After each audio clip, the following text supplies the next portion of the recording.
پچھلے دور میں ایک پروجیکٹ جو تھا بہت ہائی لائٹ ہوا پوری دنیا میں، اور وہ تھا سی پیک کا. اور سی پیک میں $60 ارب انویسٹمنٹ، امریکہ خفا ہے، ریجنل پالیٹکس جیو پالیٹکس نئی سامنے آ گئی. لیکن ابھی ہمارے پاس شہریار افریدی نے ہمیں ایک بات بتائی کہ ان کی امریکی سفیر سے، چائنیز امبیسڈر سے، دیکھیں اسپیکر صاحب نے ایک ڈیلیگیشن بھیجا China on the request of the Chinese government, جس کو ہیڈ کر رہے تھے مرتضیٰ عباسی صاحب، ڈپٹی اسپیکر صاحب.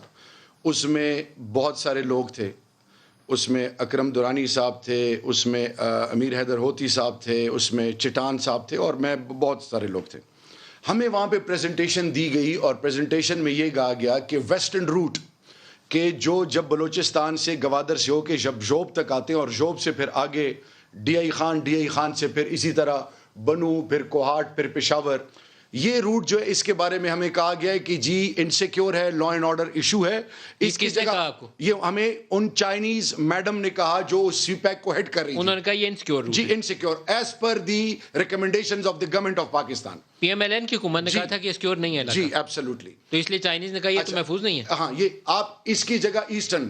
میں جب وہاں سے آیا، میں نے چیئرمین تحریک انصاف پرویز خٹک صاحب سے ملا اور ان کو کہا، اس کا رزلٹ یہ نکلا کہ ہم نے چائنیز امبیسڈر کو نیو ایئر سیلیبریشن کے پی ہاؤس میں کی، ایک ڈیلیگیشن پرائم منسٹر نے بھیجا.